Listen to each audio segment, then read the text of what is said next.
chest cavity concoctions. Okay, let's cut the crap, guys. No intro. I feel like the entire phenomena can be explained with one sentence. Right-wing people, from a general perspective, are cooler and easier to get along with, okay? Now you might be thinking, what? Right-wing people? Easy to get along with?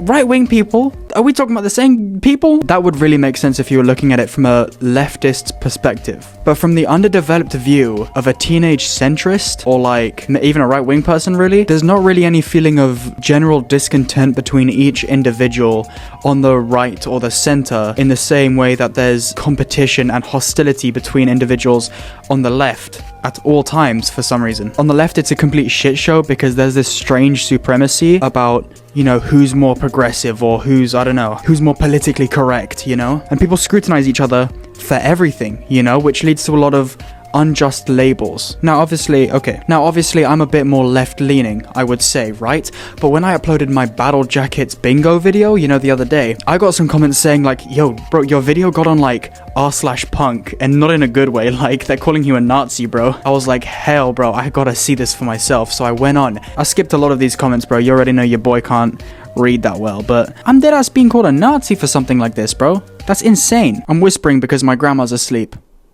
Oh, we don't want to wake the gran, you guys. I was looking at these comments and I was like, people are genuinely calling me a Nazi for this? Like, holy shit, bro, you guys are lame as fuck. Punk rock is my ass, bro. You guys are fucking whiny bitches nowadays. Holy damn. So that's what I mean when I say that leftists, compared to the right at least, they are very argumentative and very disorganized amongst themselves. Even though I probably agree politically and socially with a lot of people on this particular subreddit, they treat the situation as if I was like on the complete other end of this political spectrum. You know, they treat me as if I was an actual Nazi. And this was all because what? Like, I made fun of patches of, I don't get it. Did the fact that I was laughing at people's, you know, patches make me not like accepting enough or not left wing enough? You know, I don't know. You don't find that on the right. You know what I mean? You don't find it on the right wing. I've never seen a right wing person claim that, you know, someone else isn't right enough for them. You know, that they're not invited to the, I don't know, Ku Klux cookout or some shit. Like, there's very rarely any friction between right-wing individuals, whereas left-wing individuals are always scrutinizing each other for very trivial things, almost as if to prove who's more morally superior, who's the better person. But on the right, you know, let's face it, there's very rarely any moral considerations for other people, so you don't really have that, you know? You don't find this competition between far-right people about, you know, who's the most right-wing, who's the least progressive, or whatever you want to say, you know? Leftists really need to start focusing on the fact that at the end of the day, they're all the same, they're all on the same side, you know, and they should start acting like it. And I think that's gonna ultimately stop repelling people, not just young men, but people in general. And this whole concept of left-wing people shitting on each other is very, in the eyes of a immature preteen boy who might not know anything about anything and whose brain isn't fully developed, like, to him it might just look like the left is constantly complaining and whining about things, about really trivial things which they don't want to be constantly ripped apart for, you know, which they don't want to be judged for and questioned for all the time. And from the outside looking in, individuals on the right, they all get along fairly well, and ironically, it makes it seem like the right is a lot more accepting and a lot less judgmental. Now, for my second point, I really do want to bring up the strange intersection between masculinity and politics in order to sort of point out why so many young men might be falling down an alt-right rabbit hole, at least from my personal experience, with, you know, the right wing talking more about traditional masculine values and what being a man is traditionally, with many figures talking about going to the gym and learning self-defense and getting your money up and studying in school and, you know, all this like grind alpha shit, you know, which by itself, that would be fantastic. That would be great. There's nothing wrong with boys doing physical exercise and trying hard in school and learning self-defense. That's great. Those are all great qualities, right? What we don't want is then the hateful or judgmental ideology that comes along with that crowd, you know, or with that scene of far-right influences, you know, like the dark side of all that Sigma male rubbish, you know, because the far right have all these figures that are like ripped and rich and have a lot of respect within their communities, which are things that men and little boys like idolize. They really do. But the left doesn't have an equivalent, you know what I mean? The left doesn't have a scene of like jacked respected rich dudes, which, like, I know it's kind of contradictory, but there's not really any kind of sigma male equivalent for leftist people, you know, which I think they could benefit from. Because imagine if there was like a very respected member of like a sigma male community who was very progressive, and boys started following him instead of the regressive opinions and thoughts of like Andrew Tate, for example, who leads them down paths of resentment and retardation. And another weird thing which I also just want to bring up quickly, well, not quickly actually, I'm gonna yap about this. A lot of left-wing women in particular have the idea that the more comfortable a man is with being feminine, the more secure he is with his masculinity, which is complete bollocks, by the way. I'm telling you, as a man, that's just shit. You know, for example, the last day of my high school year, we had this event where, as a year group, we would all choose a theme to go and fancy dress as, you know? And one of the themes that we could choose was like a gender swap kind of thing, where the boys would go dressed as girls and the girls would go dressed as boys, you know? I was talking with one of my female friends and she said like, oh yeah, it'd be pretty fun. It'd be pretty cool to like go dressed as a boy, you know, but I think a lot of the men in our year, you know, I think they're too insecure or they're too toxic to go dressed as women. What the fuck? But what exactly is it about not wanting to dress up as a girl being toxic or being insecure? Because yeah, it would be pretty cool for girls to go dressed up as boys, you know what I mean? Because they already kind of do that. It's already kind of socially acceptable for girls to wear traditionally masculine clothing. That's normal, you know? But it would make sense for a boy not to want to be dressed as a girl, because that would just be embarrassing for them. The whole point of that kind of spectacle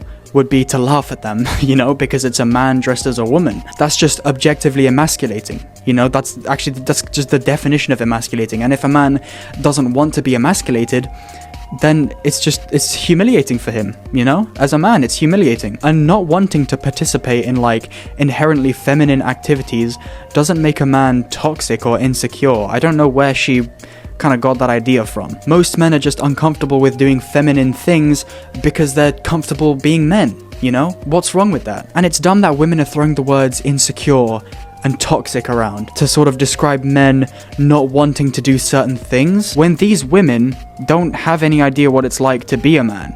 So to me, their opinion on masculinity as a whole is kind of invalid anyway. But kind of, okay, back to my original point, right? I don't know why the left sees men with more feminine traits as being less toxic or more secure with their masculinity or non-toxic, you know? I think that if the left wants to stop young boys from falling down the alt-right pipeline, they need to start advertising more traditional senses of masculinity and promoting them without the hatefulness that comes with all the sigma male bullshit, you know? Because I think people kind of forget that boys and young men still want to do traditionally boyish or manly things, you know? Nothing's changed in the psychology of a man. As a society, we have progressed, you know? Men's brains haven't, you know? And they can absolutely be more traditionally masculine without being toxic. We, just as a society or as older men, we need to show them how we can do that by giving them examples. And I think that people like Daryl Dixon from The Walking Dead are perfect examples. Oh, bro, my air conditioning just came on. It's so cold. Oh, fuck, I gotta be masculine. Ugh, fuck. Throughout the series, we see how he starts off as a racist, sexist, rude, arrogant, and toxic example of masculinity. You got some balls for a Chinaman. I'm Korean. Whatever. And as the show goes on, we learn about his trauma and we see how he learns to cope with it throughout the series. We see him show emotion through grieving the loss of his family. We see him bond with other female characters in the series, and we see him struggle with mental health issues, all of which throughout the show transform him into a loving, accepting, caring, yet strong, protective example of what a traditional man should be. Damn near killed him. Chinese kid. He's Korean. He's not feminine in any way. He's still a very manly dude. He's just not toxic. Instead of trying to rewrite masculinity, I think it would do the left a lot better if they started romanticizing and pushing forward better examples of positive masculinity, which, to be fair, we've gotten a lot better at doing, you know, with the release of like Superman and stuff. That way it stops boys from being pushed towards the far right in search of more masculine figures to look up to, who for some reason have all these like hateful, sexist qualities which we don't want to be teaching our sons. And because, okay, I'm being brutally honest here, okay, no shade whatsoever, but as rude and as sexist as it sounds, a lot of liberal figures, especially online, they're seen as weak and they're seen as cringe. They're easily rage baited. But I would like to specifically clarify that your comment about men being more funny than women was just another unfunny, false fucking comment by an immature man. I didn't find it that fucking funny. And quite annoying. And to be brutally honest, boys don't want to be associated with that, you know? These people kind of show the faces of like leftist men, and it sounds brutal, you know, because people like Dean Withers, you know, he's a sound fella. He really is. He knows his information, and he's a really educated guy, and I think all men should be able to take qualities from him. The problem is, though, he's kind of a twink, right? He's a twink and he's kind of cringe. It's a very bad thing of me to say, and it's a very stupid thing of me to say. But guys, teenage boys are stupid. They're fucking stupid, okay? Listen, their brain is literally like a fucking like Reddit Wojak meme. Like, if we put a shrimpy little fucking weak dude on the left, it doesn't matter what he's saying. They're always gonna look up to the fucking big, strong, chiseled Chad guy right here, right? So we need to get more chiseled, strong Chad guys to promote leftist ideologies, essentially, or less hateful ideologies, and that will stop men from going down hateful alt-right pipelines, you know? It's more the right wing which shows physically stronger, more capable men, which young boys are attracted to. Pause. As in, they're attracted to being more capable and being strong, and the left hasn't done a very good job at advertising physically strong, capable men, is what I'm saying. So we kind of like psychology kind of plays a part in this, you know? The way we present ourselves plays a part in this, and I know that kind of goes against the leftist ideology of like non-toxicity, but guys, like, we kind of have to use our own enemies' tactics against us here, okay? We need handsome, buff, leftist men who are not retarded like Hassan Piker to advertise how cool, how awesome we like. Oh fuck.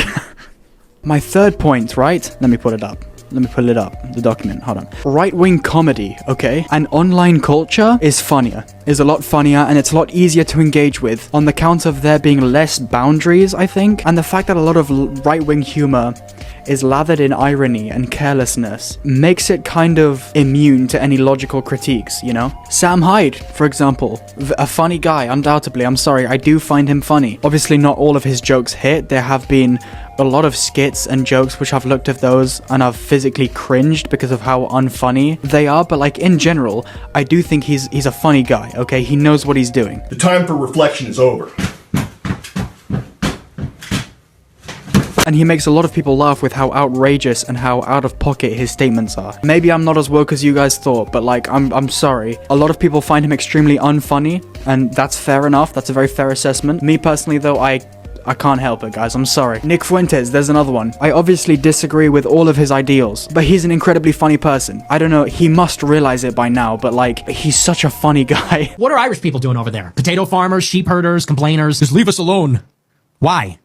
You know, if Ireland were smart, they would get a nuclear bomb. They would never do it. They would never push the limits of what's possible like that. They're like, leave us alone. Let us have our country. Why would we listen to you? You have no bombs. And these like funny out-of-pocket figures draw young boys' attention into alt-right spheres of the internet. And ultimately, like I said before, the left won't allow for left-wing equivalents of figures like these because they don't have the edge, you know? All these like right-wing comedy guys who say a lot of shock value and say these outrageous things, they make people laugh, and more importantly, they spread their political message, and they're turning boys right-wing. And the left will never have an equivalent to turn boys left-wing, because if you say anything shocking or edgy or out of pocket against any country or religion or group of people at the expense of making others more left-wing, regardless if these jokes are correct or not, they will reject you because they're focused on the things you say being deemed offensive or politically incorrect, and it's gelatinizing people's brains. Let me say that again slowly.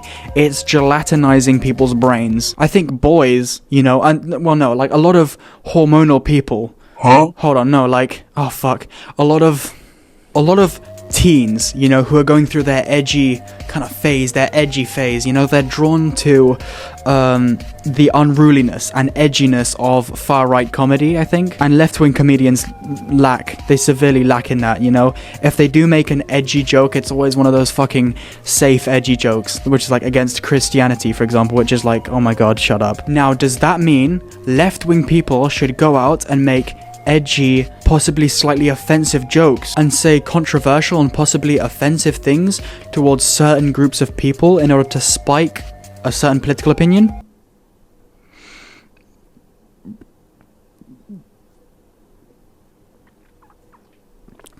No. Although we could do with making fun of Islam a bit more.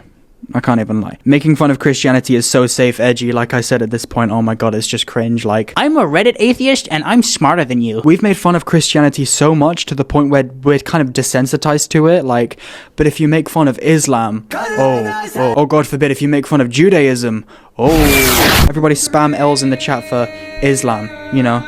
Just let's even the score out a bit between Islam and Christianity, you know, so we can end this discourse finally. But as I was saying, scrutinizing all left-wing individuals rather than unifying under the label of being left-wing is definitely going to help be a step towards how we as left-wing individuals can organize ourselves as a group and focus on bigger issues. And I want to make it clear, like, despite my sarcastic tone in the video and the fact that I was like kind of critiquing left-wing ideologies a lot, I'm not siding with any kind of far-right individuals or mindsets, you know? When I talk about boys essentially slipping into the alt-right rabbit holes, I'm not trying to defend them in any way whatsoever, because ultimately they're the ones who make the choice to think these hateful things. They're the ones who choose to follow anti-Semitic and racist and sexist people without thinking or without questioning what they're doing or anything. I'm not trying to provide an excuse or a defense for the people falling down these pipelines. I'm simply trying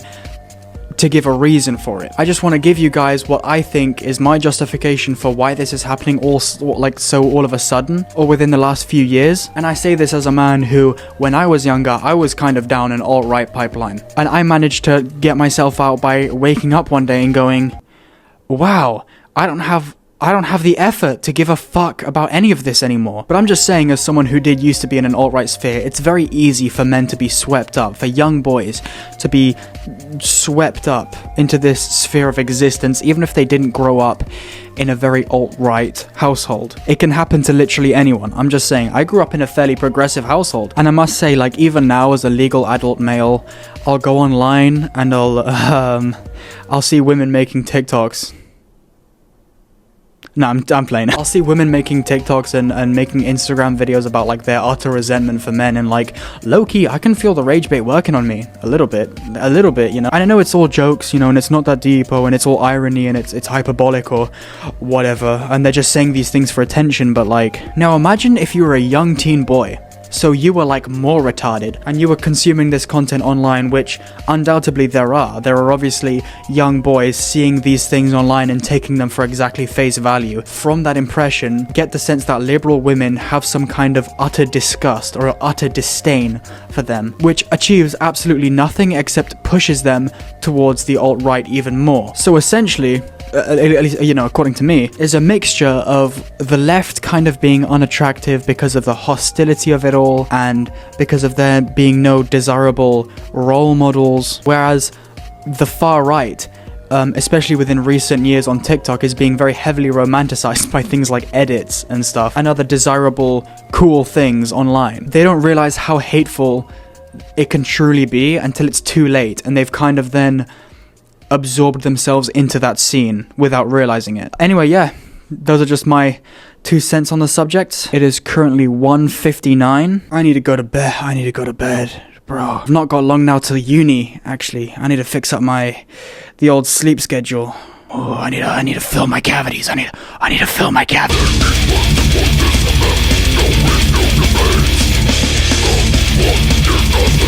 Don't